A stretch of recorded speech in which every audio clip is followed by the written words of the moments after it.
I'm back at the building site, having arrived from Pattaya just a few minutes ago.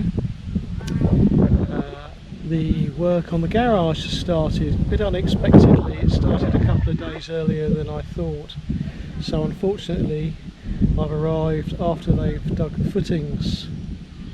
So let me show you the progress so far with the site. The wall is now all but finished and looks very nice. They do have one more section to put in here once the house has been built, and we've got no more large lorries trying to make deliveries here. And that section will be joined on to the wall and the reinforced infill. We've left a little bit of a lower level of concrete in here so that when we fill the new section up it can overlap with the existing section for added strength. The site's looking a bit of a mess now because we've had deliveries for the garage work and for the house, which the build of which will start on the 12th of March, so about 2 weeks time.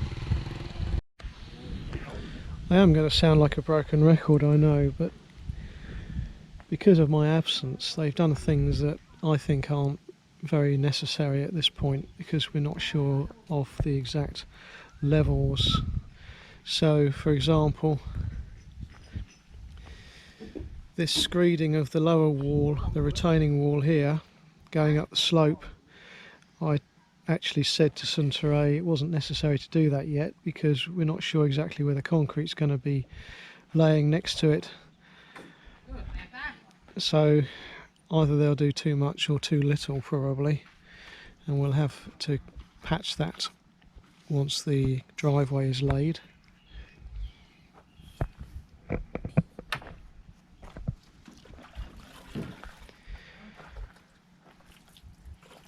Yeah, the lesson is always to be on site if you possibly can.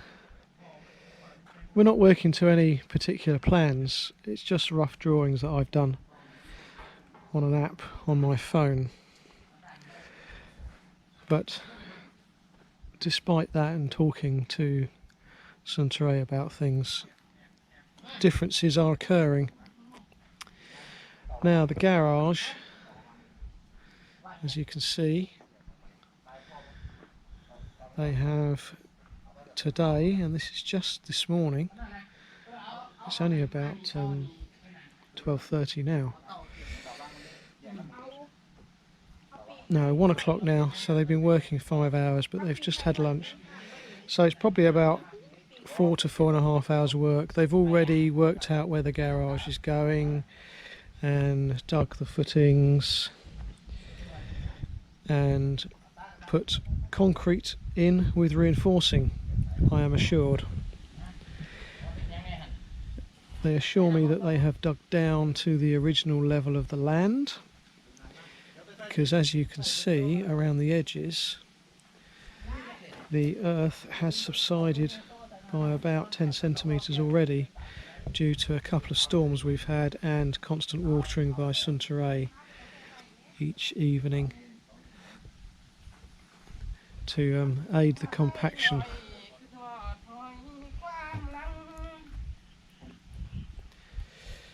So I'm assured that the depth is good and there's reinforcing in there, and certainly the hole is nice and large, so when the garage is up the weight will be spread very nicely by this foundation.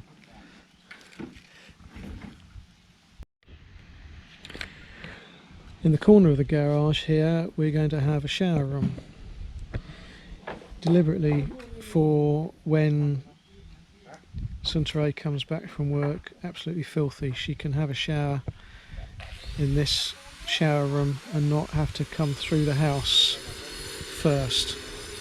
So consequently we have got a couple of pipes going through the wall. The left hand one is the toilet pipe, the right hand one will be the basin, And there's also a shower drainage pipe, which is just under these lumps of earth here.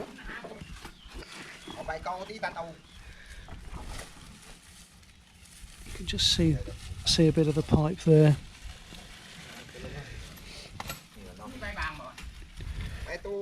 These were positioned by me, so if they're wrong, then it's all down to me, because I've never done this sort of thing before. So I'm just working. I'm trying to work it out really, as to exactly how to work out positions.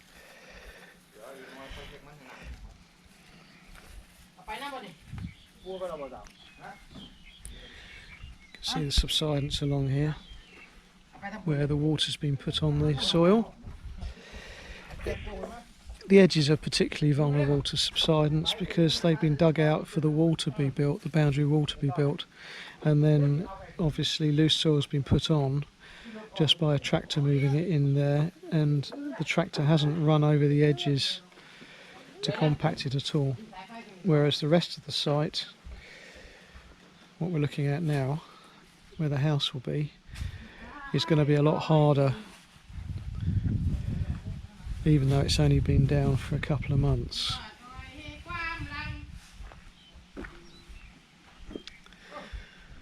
So yeah, it's really quite a dangerous site now for me, because I'm very vulnerable to spraining my ankles very easily, unfortunately, as my badminton group will testify, having sprained my ankle 3 times in 3 months playing badminton. So I'm padding around here very carefully at the moment.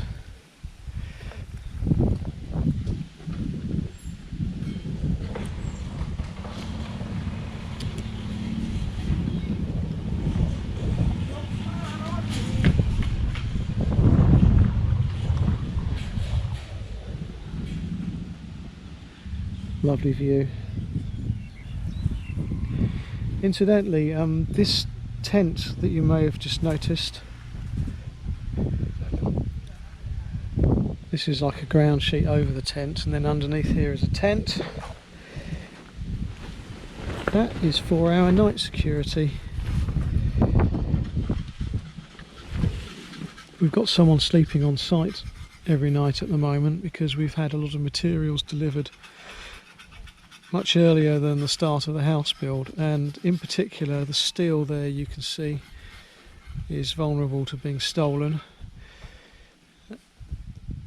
It's quite expensive steel, and these pieces are easily taken individually by somebody, put over their shoulder, and they disappear off into the night. So we've got someone sleeping on site to discourage that from occurring.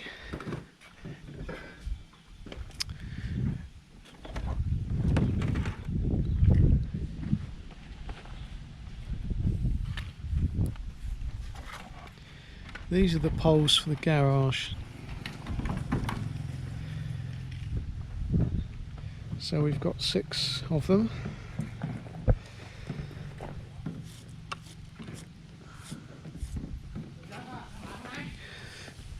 Five by 300. I'm not sure what the 5 stands for. I'm sure that's much bigger than 5 centimetres.